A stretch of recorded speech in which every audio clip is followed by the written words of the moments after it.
In this video, I'm going to show you how to turn $1,000 into $45,000 through email. And over the last 90 days, we spent just under 10 million emails from acquisition.com, and we generate tens of millions of dollars across our portfolio using email itself. And in this video, I'm going to break down emails that I've sent, and I'll give you the 10 tactics that have worked very well for us so far. First things first, here's why I think you should do email. I was a moron and decided to not email for the vast majority of my life because I hate money, apparently. And so the average ROI for email, depending on the source you look at, is between 35 and 45 return. So that means that for every dollar you spend on software or putting time into your email, you can get like $45 back. Like imagine if there was a stock investment that you could 50x in a week.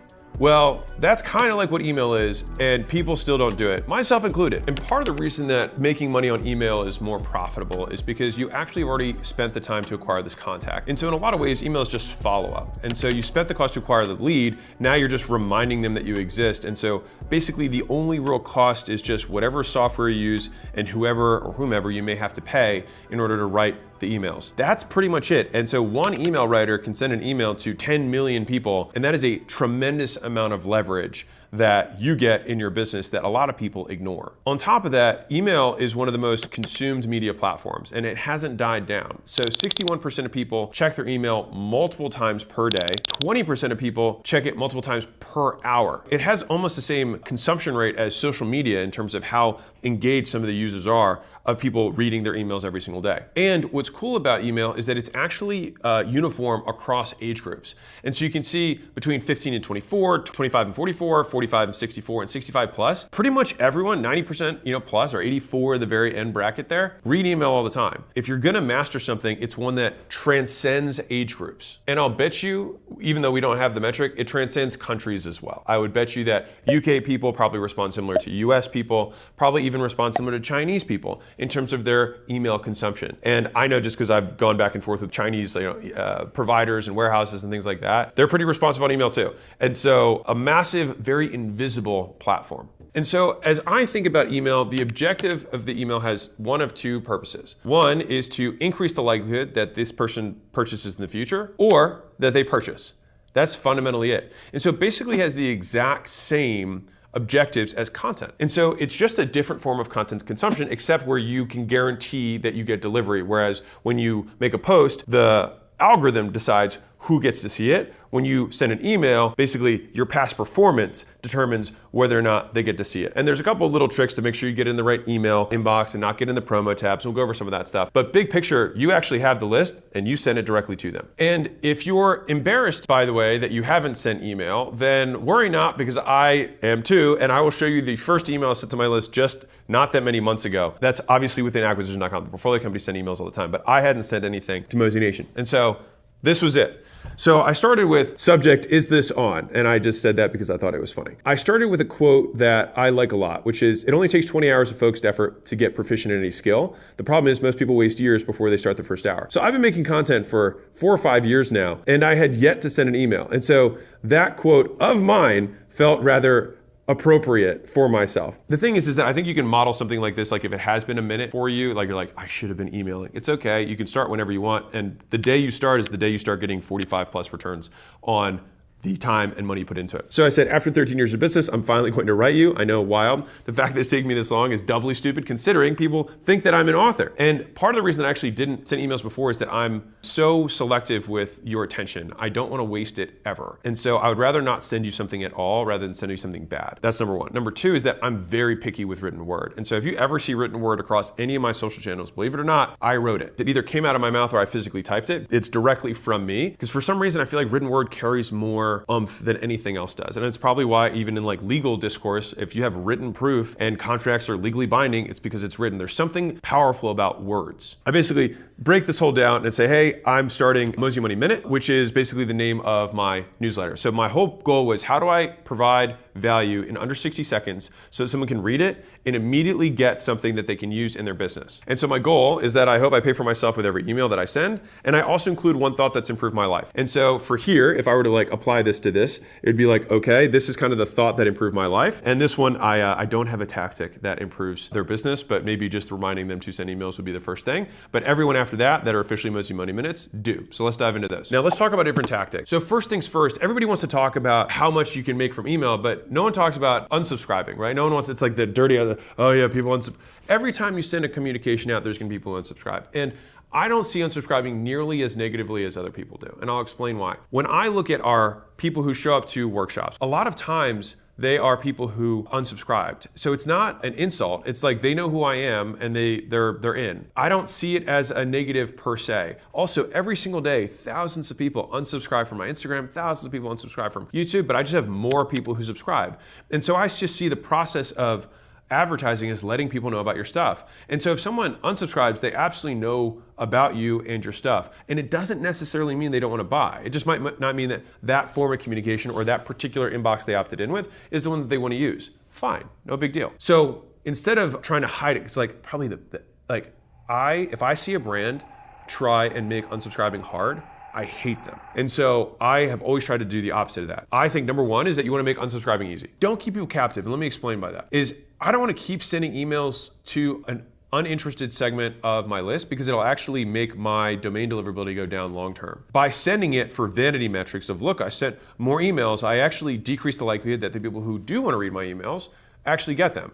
And so that's why you want to make unsubscribing easy, because if you make it hard, they might not unsubscribe, but then they go dormant, which is actually worse for you. So make it easy. I want to be real with you for a second. If you haven't sent email or you really don't send often, like once every 6 months or something, the first time you send an email, you're going to have a higher unsubscribe rate than normal. And that's okay. I call it shaking the trade. It's basically like pulling forward churn. It's the same thing if you correspond with customers who are on a recurring revenue business and you haven't been emailing them or haven't been reaching out to them, you will always get more churn. You'll get next month churn and this month's churn all at once. And so the highest churn I ever had was on the first email I ever sent.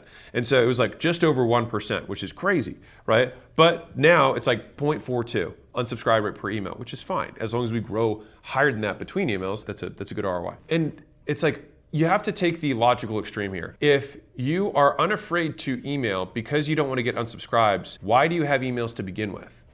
It's kind of like saying, well, I don't want to post content because then people would stop following me. It's like, well, the only point of them following you is to advertise your stuff. And so if the logical extreme of this is just never do anything, then that's probably not the right conclusion. Number two, and this one is a little bit more advanced, but very worth it. So HubSpot ran a really cool research study where they saw that they had an increase. So already insane ROI for email. They had a 791% increase in ROI from email from one thing, which is people who segmented their lists got way higher returns on email, which should be somewhat unsurprising, right? Like if you send the right emails to the right people, then they will be more likely to buy your stuff. So if I send a beginner email to a list of advanced people, they'll be like, this is not for me. And to the same degree, and also it doesn't have anything to do with the email, it just might not be right for them. And to the same degree, if I send an advanced thing to people who don't have a business or want to start a business, then they're gonna be like, this doesn't apply. And so it's way less about how good the email is and so much more about who's getting it. And so segmenting the list is basically like if you have any qualifiers on your opt-in, so like revenue, or if they have a business or don't have a business, which are some of the ones that we have in our opt-in process,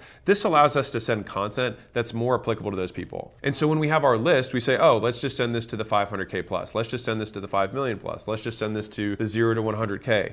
And so a lot of people want to lie because they think they're going to get like a better experience if they go up, but like you're just going to get stuff that doesn't apply to you. So just be honest when you're putting your info in. So let me pull up a sample email so we can break down the structure so you can think about it. Now, to be clear, you don't have to do this. I'm just going to explain what I was doing, and if it's useful for you, great. Number one, on the subject heading, I thought a lot about this because on some hand, there's a lot of internet marketers and digital guys who, you know, they split test the hell out of their subjects. And I thought about this more as like a podcast where it's like podcast episode X and then it just keeps going, because my thought, I'll explain, was if I can basically develop the brand of Mosey Money Minute to be very strong, then eventually we'll get to the point where, independent of what I have after Mosey Money Minute, when people know that they always get value in the past when they read it, they'll just click. Going back and forth on this, I was like, I want to build the brand of my email to be strong. And so on one hand, you could say, well, if they know it's from you, then that could be the brand, but we send other emails as well that are not Mosey Money Minute. So I wanted Mosey Money Minute to have its own kind of like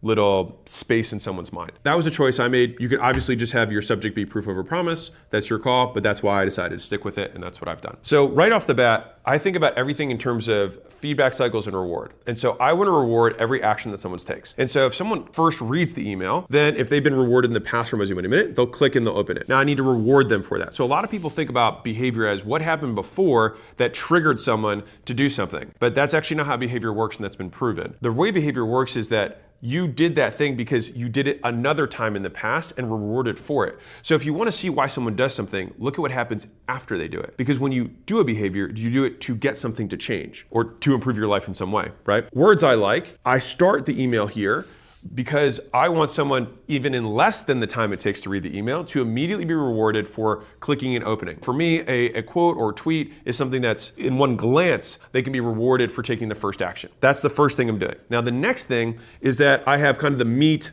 of my email. Now, for me, my meat of the email, I keep under, I think, 200 words because it's roughly a minute. And so that's been kind of like the Mozzie Money minute kind of promise. That being said, we also send other emails that are really long. So Layla sends emails to the kind of like the most qualified businesses on the list that we have that, you know, generate the most revenue, and hers tend to be a little bit longer. And that's because she tends to teach more via story.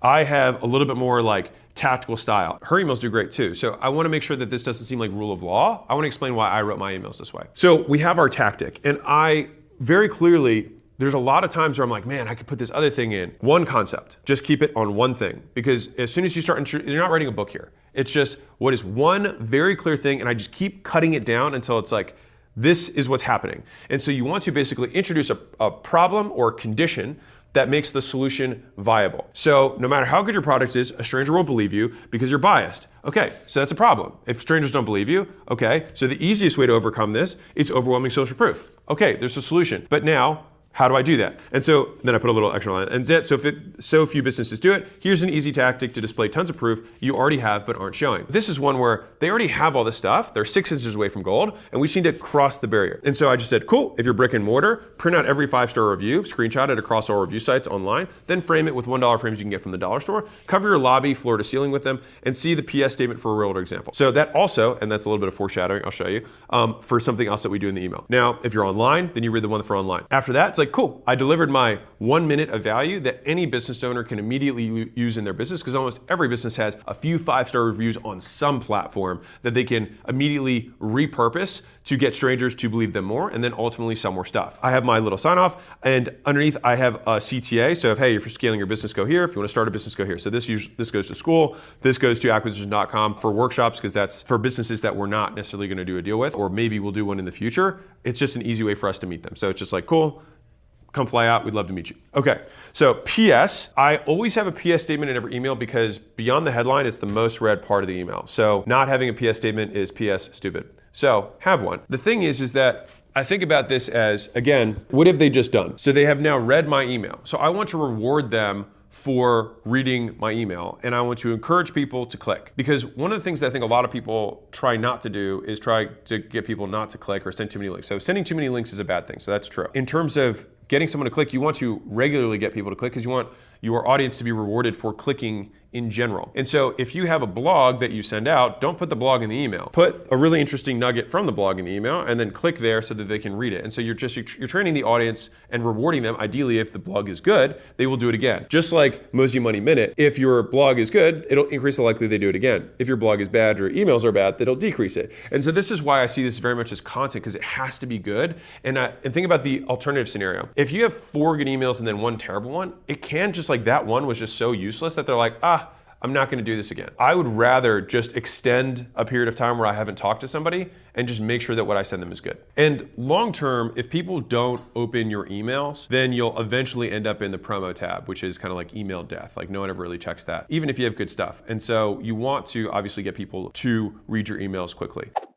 So that's one email. Now let's talk about a different tactic. So mobile optimized design. So right now, 60% of global internet traffic is mobile devices. And what's crazy is that a lot of people's emails are not optimized for mobile viewership. And that's where a lot of people are actually gonna be reading your thing. And so you wanna make sure that you look at your emails on a desktop format and on a mobile format so that they display the right way for the viewing platform they're being viewed through. When you do that, all you do is, first objective of email, increase the likelihood they convert. And this is especially true if you had images to your emails. This is more like e-commerce does a lot of this. That's where like images can get totally messed up, not look good. It just looks unprofessional and totally plummets the click-through rates for emails. Number 4, consistent layout / format. I tend to love templates. I love to just figure out what works and then do it over and over and over again. So in the beginning, you might experiment a little bit, but if you see that a certain format gets more responses or more click-throughs, then it's like, cool, let's just do that over and over again. And so you'll notice that the Mosey Money Minutes more or less have the same format. They have the thing, they have the content, they have the CTA, and then they have some sort of PS statements, or the CTA is the PS statement. But that's included in every single one of them. I want people to know what they're going to get. Think about McDonald's. It's like, I don't want any surprises. I'm expecting a Big Mac, I want fries, I want my Coke. And so today's Big Mac, fries, and Coke is different than yesterday's, but I don't want it to be different. It's not the same burger, but I want it to still be just as good. So let's rock on to the second one. Same thing, Mosey Money Minute. 391% increase in sales from one change. Okay, that's interesting. I'd be like, I would click that. So words I like, so this is the immediate reward, ideally for them clicking. So there's like, cool, I got some value from that. And I just use tested stuff because I just use the tweets that I know that people have shared the most. And so hopefully also, you might get people who share your newsletter or your emails as well, which is kind of the point. Now, after that, I've got my content bucket. Again, this is under 200-ish words. I just try to remind people that I keep this promise. Like, that's all, kept this under a minute, awesome. Then I have my CTA, and then I have my PS statement. And so you'll notice this very common theme. So similar subject, reward them for that, meat of the content, CTA, PS statement. You can alter, like where the CTA is, where the PS statements, like these things I think you can alter around, because a lot of times I just make memes for my PS statement. I don't think there's any science around it. I just think it's fun. You can do that, or you can obviously have your PS statement be your CTA for whatever it is. All of those are kind of viable. I don't like rules in general. The fundamentals are always going to be to reward for every step in the process. So because I can provide value to you in under a minute, I'll also tell you what this tactic was. So speed to contact. So I believe in this so much, I almost started a fund of buying businesses just to implement this one tactic. So it's simple to understand. It's hard to do, but if you can do it in a few minutes. So you call leads within 60 seconds of opting in. So Harvard Business Review published a study that demonstrated an average of 391% increase in sales. 391% increase in sales. So let me ask you this. Right now, is there anything else that you have on your docket that could quadruple the sales of your business? No? Well, then that would basically mean that calling leads fast should be the first priority that you have, because it could quadruple your sales. Because if there's nothing else that can do it, then that should be the priority of the business. And if you're like, man, I don't have the sales staff to be able to have that kind of coverage, well, you can afford that sales staff with the 391% increase in sales that you're gonna get as a result. I love tactics like this that are just massive unlocks in businesses. And that's the type of stuff that we go over in our scaling workshops, which is why that was the CTA. Next tactical nugget. So optimize preview text. So this is one that I actually learned more recently for our stuff, so maybe embarrassing, whatever. Optimizing preview text for the email. So when you look at all of your emails, you see the bold subject, and then after that, you've got like that little bit of text afterwards. That little bit of text is kind of like when you hover on a YouTube video and it shows you a couple of clips, it's preview, right? And so that preview has a big impact on how many people choose to open the email. And so right now it has, for us, had an increase of 24%. And just to give you an idea here, 24% of people, so 1 out of 4 people, check that text before they even open. And so that's what they reported. I would bet it's even higher than that. It takes 10 seconds to do this and is so worth it, because if you don't, then it'll just take the first 150 characters of your email, which might have just been like, hey, John, blah, blah, blah. Like it's not valuable, right? And so we want to pull the most valuable nuggets forward, especially things that induce curiosity. Next tactical nugget, clear CTA. So I'm not going to harp on of course you want to have a reason to do it, and you have a reason to do it now and tell them exactly what they get. Those are, CTA 101. But I think that having basically continued interest CTA and then have I want to take action and buy CTA are not terrible ideas to have in an email. And so I'm not saying I'm not one of these people who's like, only have one link, only have one CTA. I think you can have more than one, but it's more that you only want to have one per audience or per objective. Now, if you have 5, then that can get, kind of aggressive overall, but I think 1 or 2, you're safe as long as there's a clear reason that someone would click one versus the other. All right, let's rock another one. So Mosey Money Minute. So easy 21% profit increase for recurring businesses. So boom, reinforce. If you grow your business without fixing your problems, you grow your problems instead. Eek.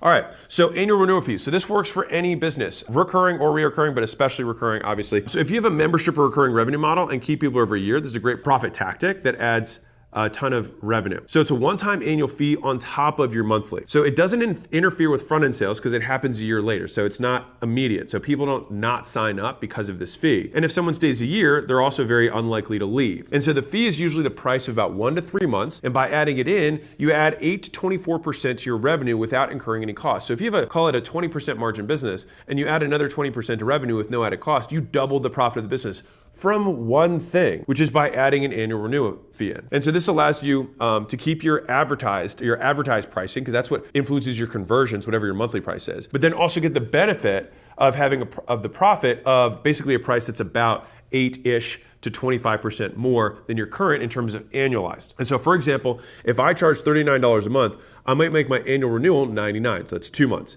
This takes my annual revenue per customer from $468 to $567. That's a 21% increase.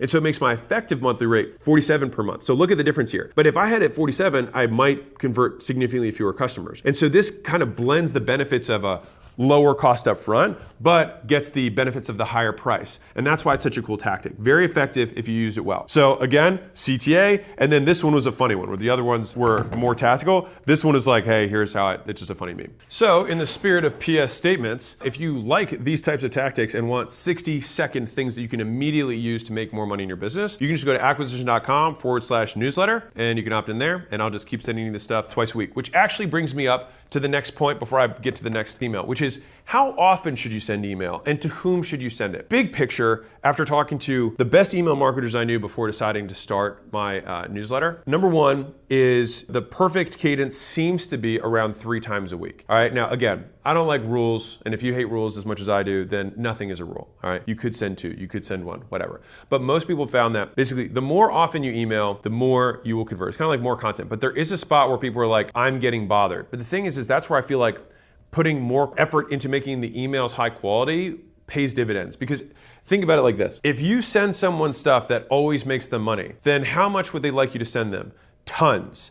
And so that's why I'm a big fan of, like, I don't really have promotional emails per se. I'd rather just have every email be valuable and then just say like, hey, if you found this valuable, you can go here. And that way I don't have to balance like what's my give ask ratio or anything like that. It's like, I'm just gonna only purely provide value here, just like content.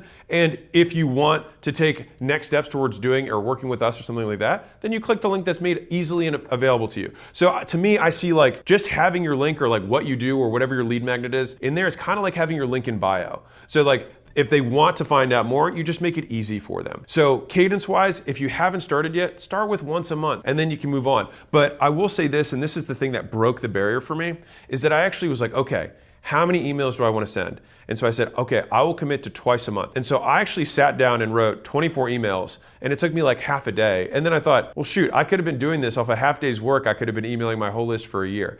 And so after I saw how, I don't want to say easy it was, but how I could do it, I then decided to commit to doing it. And now we do significantly more than that. But that was kind of like if you just write 12 emails and you're like, cool, I've actually written all my emails for the year. And then everything else on top of that's bonus. And the reason I'm even making this video, because it's not typical for me to talk about something that I haven't done for an extended period of time. But I had such a positive response from Mosey Nation, from the Mosey Money Minute, that I thought I would make this video for you. Because honestly, like this is I would say honestly, one of the biggest mistakes I made in my career was I waited so long to email. And actually almost all my businesses, like Gym Launch, I didn't email until like 2 or 3 years in, which is insane. It's just saying no to money.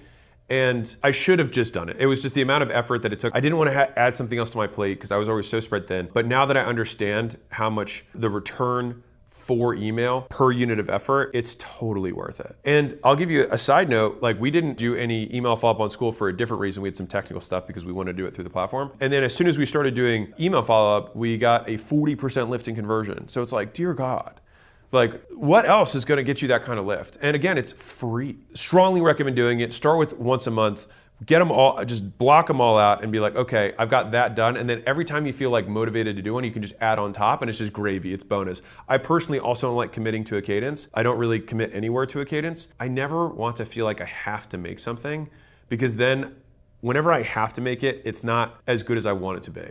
And so I'd rather just have a quality threshold that if I've got 2 good ones in me, then 2 is what's gonna go out. If I've got 4 in me, 4 is what's gonna go out. But if I've got 0, it's 0. Let's talk about tactical nuggies, which is the actual stuff inside of the email. And so we want email, if you think about the hypothetical ideal email, it should be one that looks like emails that you would exchange every day. And so oftentimes emails that you exchange every day are pretty much all text, a handful of sentences, and then that's about it. Maybe a link, maybe not a link. There's usually not a lot of images. And so we want our emails to approximate that as closely as possible, because the equal opposite of that is that it looks like the Vegas Strip inside of the email, right? That looks like 100% promotion, which then the algorithm, AI is pretty smart nowadays. They're like, oh, this is just promotion. And so that they can put it into the promo tab. And so you want it to just look like an email. And so you want it to be as much text as possible. For us, we don't send images. And if you do have the link, you've got one, maybe two links in there max.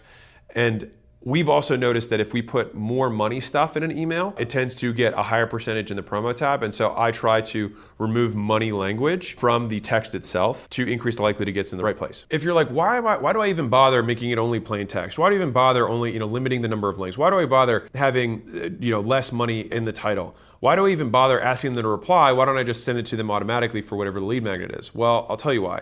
Right now, for B2B, 16.9% of marketing emails don't even get into the inbox, let alone promo tab. They don't even make it. And so that's because of your domain authority. And so basically, you have a reputation with the email servers on how good or how high quality the emails that you send are. And so by doing these steps, it's kind of like 100 golden babies. There's no one silver bullet that solves all this stuff. It's just consistently providing emails that people engage with and that they do click and that they do open, that they do read. Those are all indications that the stuff that you're sending is high quality and that it's improving their overall email experience. And so just like every other platform, I will make this very strong statement, which is don't try and figure out hacks. Try and simply align what you do with the objective of the platform. The objective of an email provider is that they provide the highest quality email experience and sift out the fewest important emails, because think about a terrible experience. If someone's like, hey, I sent you this email, and I'm like, I didn't get it.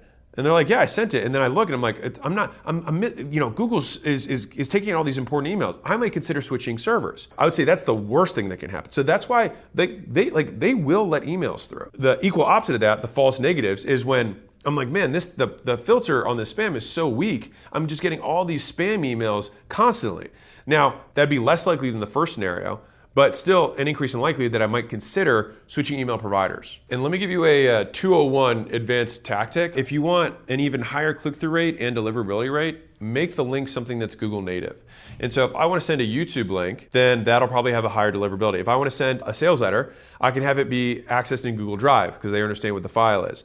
If I want to send a VSL, I can also have it uploaded to Google Drive. And so sometimes these kind of like hokey, more duct taped look together type assets that you might send, sometimes it actually convert even better. So if you haven't tested it out, worth a shot. Next nugget is A/B testing subject lines. So I told you that I'm trying to build the brand of Mosey Money Minute, and so I'm willing to sacrifice a little bit of short-term open rate so that long-term, the audience that becomes hardcore about Mosey Money Minute will just always open the Mosey Money Minute. But even so, the things after Mosey Money Minute will still have an influence on that. And so having an A/B split test for your headline or your subject will test for a small percentage, an A/B, and then once it has the winner, we'll then send the rest of the list, the winning combination. And this, more and more platforms are getting intelligent about this, like YouTube does the same thing for thumbnails and headlines, because some of you guys are like, I see you're switching this out. It's like, duh, there's a split test tool. Of course we're gonna split test it. But the same thing works for email. So that's a perfect segue to, okay, well, how do I get people to opt into my list? And so what I wanna do is I'll read you the email that comes in after you opt in. And so one of the things that I do is I like to peel, like when I write my books, I always inevitably write a couple chapters that are really valuable chapters, but they don't flow with the whole book's kind of theme, but they're still really good.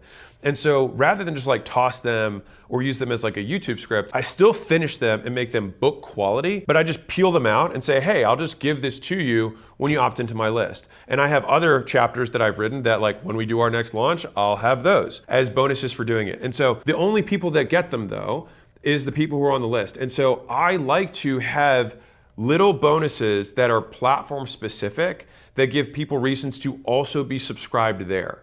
And so it's like if I could do something like that on YouTube, I would, but have to do it through a link. So at least on email, I can make something that gives people a reason to sign up beyond just immediately getting tactics that will always make them more money. This one breaks the mold, but I want to walk through why I think this email is important. And so first thing is I have a little bit of anticipation. I've got a big announcement that's coming, right? And as long as you're subscribed, you're going to find out about it first. On top of that, I deliver on my promise. That's reinforcing them opting in general.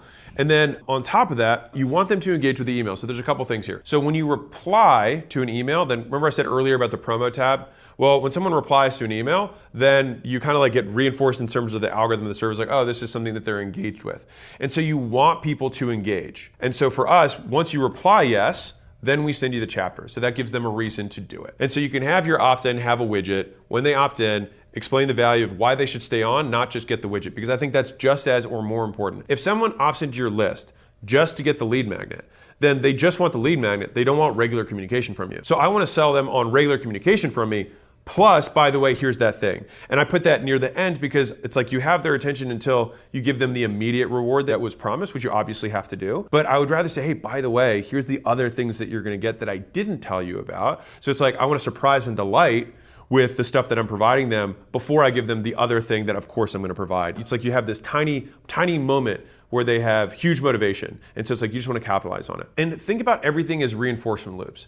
And so people opted in for this lead magnet. They can get the email by replying yes. Now, I also want to resell them on doing this. So inside the secret chapter, it reveals things like how to get people to engage with your stuff who otherwise wouldn't. So whenever I get a new market, I almost always start with this. How to make your advertising 9.5 times as profitable. There are 2 things you need to pull this off, and it's on page 5. So putting the actual page is like, oh, this is actually like, it's right in there. The most powerful offer of all time, this will never expire. 5 ways to add hoops that increase lead quality, the 4 ways to display discounts, and there's a lot more. But this is a solid start on how to design a winning acquisition strategy. So inside of here, I have multiple things that I'm sending them, and they just have to reply yes. So it's cool. I've sold you in just these 4 lines on why you should stay subscribed. And then all of this chunk is to get them to reply yes. Because even though they said they wanted it, it's like I really need them to reply yes so that I can seg myself to not the promo tab. And if you play out the alternative scenario, which is that you give a bad lead magnet or you just immediately send the lead magnet with nothing else, all right, which is both of those are I consider bad scenarios. If you send a good lead magnet but you don't sell them on staying, they'll just immediately unsubscribe or just get the thing and then just never check anything again. The other scenario is that they do follow the steps and then they read the lead magnet and say all of that work wasn't worth it. And that is like the single thing that keeps me up at night. And so I just want to make sure that I always give a positive return on time relative to anything else someone could consume. And so if we're talking about open rates, then the next thing that you're going to want to talk about is click-through rates, because fundamentally you want them to take action. And so a lot of the market of email marketers has actually shifted towards tracking CTR over open rates. And I think the biggest reason for that was because Apple privacy laws made it very difficult to track open rates. And so I'll give you what our stats are just as maybe a benchmark. So for us over the last 3 months, our average open rate is just under 36%, so it's 35.7. And our average CTR is 8.5. So we have a very strong CTR. So I don't know how accurate the open rate stat that I just shared is. I just know that that's what we get reporting back on. But CTRs we feel very confident on. That CTR typically will get parsed between 2 things. One is percentage of all people you sent it to who took action or clicked. And then also percentage of people who opened who clicked. So it's like, okay, so if I had 100,000 people and I got 30,000 to open my email and I got 10,000 to click, then it would show a 33% of people who opened clicked, but overall I would have a 10% of the 100,000, 10,000 who actually clicked and took the next step. And so for us, because it's 8.5, it'd be 8,500 for every 100,000 that we send, which is pretty crazy. It's pretty good. And so that is what I would be optimizing all my effort for, but I'd be optimizing that over a longer period. So think about it less about each email, but think about what my overall CTR is for my emails in general, because there are some emails that you're like, you don't need to make the quote click ask as hard, but we want to balance that over time. So we're kind of like depositing before we withdraw a little bit. I'm going to give you 3 timing tactics around emails. These are all just golden BBs, things that'll just give you tiny little lifts in terms of your overall performance. And so if you're sending, let's say 1 email a week, then you might as well maximize the likelihood and effectiveness of that email. And so if you're B2C, it seems like Mondays and Tuesdays tend to be better days overall. And so there's an average increase in open rate of about 18% for B2C, so business consumer. Now, if you're B2B, this is kind of interesting, it's Wednesday. That's actually the bigger lift day. And actually is about comparable to the B2C lift. So I see that as like, there's just a time period for more people that consumers are more distracted, call it, on Mondays and Tuesdays, whereas people, B2B, are like working Mondays and Tuesdays. Like they get to catch their breath on Wednesday. Now I could just be adding a narrative to this, who knows? But fundamentally the stats are there, and this is across zillions of emails. I got that from Neil Patel. He's an awesome marketer. And so he shared that with me in terms of days. The last tactic is around what time of day. So that was days of week. The next is time of day. And so it seems like there's two sweet spots that occur. And one is basically right before lunch and right after lunch. So it's like 10 to noon and then 1 to 3 are the kind of like these sweet spots where they open. The first thing in the morning I think is typically a very competitive time because there's so many actual real business emails that they're going through that they're like, well, I gotta deal with this stuff first. If you kind of slide in those times, you tend to see bigger improvements. Now, that'll be more specific for businesses that are local. When you're across time zones, I wouldn't lose too much sleep over it. For us, we do all of our stuff off PST, but I know that I've got a 3-hour window if I'm just looking at US, and if half my audience is international, which it is, that's gonna be more relevant for the people who only transact in one time zone. So with that being said, let's look at this puppy. So this email did exceptionally well. This is Mosey Money Minute about testimonials that convert. And so the perspective, rich people buy time, poor people buy stuff, ambitious people buy skills, lazy people buy distraction. And so I put that one in there because for the week, it was a super high performer in terms of tweets. And this email also got it's so funny because I got so many tags of people screenshotting my email and putting that on their story, which amazing, right? Because normally email lists only grow from you driving it. But how amazing would it be if your email list itself brought other people in? Right? And that's, at least for me, that's my goal. So the actual tactical nugget, I'll give it to you right now. So turning testimonials into ads is very profitable, but often very tough. So it's like, cool, there's a problem, right? And so the main reason is people suck at making testimonials. After reviewing all the testimonials and what separated the best from the rest, there was one thing the top 4 all had in common, which was a pain-based hook. And so these were my top 4 hooks of all time. This was just for Gym Launch specifically. So I looked over 2,500 testimonials. And so these are the top 4 hooks. So we were 2 months away from shutting our doors. We were barely making enough to survive. So this is different ads. I paid payroll, rent, and I'd finish the month with $0 of profit. I pay all my expenses every month, work all day, and end up with $0 of profit. So kind of interesting that there's 2 $0 of profit in the top 4 of all time. Different guys. There was no script there. Like that's like my marketer hat's like interesting. They both said $0 of profit, which I find fascinating. If those hooks, and the hook is one of the most important parts of any ad, then we should obsess about what the testimonial hooks are so we can get more people to watch them. And so then it's like, okay, so the next time you record a testimonial or ask for one, don't ask them how life was before they started working with you, because they're gonna give you this very long story. It's be hard to find a really good hook. So instead, just ask them for their worst moment. Just say, what was the worst moment? Because that's what all of these were, is a moment. And so the moments are what makes hooks. The details are what make them powerful. And so it wasn't just like, oh, we were struggling. It says we were barely making enough to survive. We were 2 months away from shutting our doors. Like that's much more visceral than stuff was hard, right? And so then, of course, we have our CTA per usual. And one of the things that I've learned with CTAs across content, including email, is a lot of people do the same copy paste CTA, or I even see YouTubers like take their mini ads and just like slice them in, they're wearing a different shirt or it's a different energy or whatever. I think that's a huge mistake. It's like if you think about the reason that you make stuff, it's to increase the likelihood that people convert in the future or to convert them now. And so if you want to increase the likelihood that they convert, then why wouldn't you just take, like if that's the most important part, short term, not long term, then why wouldn't you take the extra, minute or 30 minutes even to just like make it contextual? And so if you've noticed even my YouTube videos like this, the CTA for this video was around the email. It's contextual, right? If I have a thing for beginners, then it would probably be around school. If I have something that's really high level around like enterprise value, then scaling workshops for acquisition.com or the portfolio itself would be the CTA. And so making the CTA itself obviously related to the content, but also how you bridge into the CTA. And so if you like tactics like these to grow your business, you'll love actually, this is a terrible fucking CTA. I should have said something more around, I should have linked this more to testimonials. So room for improvement, but this one still did really well. And so yeah, like FYI, 25% of our rooms over $5 million in revenue and 50% over $1 million. So it just kind of gives an idea of the quality of the room that people can go to. Stay rich, and then I have a funny meme at the end because I like memes. And so big picture, same format, boom, reward them for opening, boom, reward them for reading, add your CTA in the middle, make it contextual. And if you do that, even once a month, you won't make less money. And so, hey guys, we actually just redid our organic opt-in for our email. And so the newest one should be underneath of this video.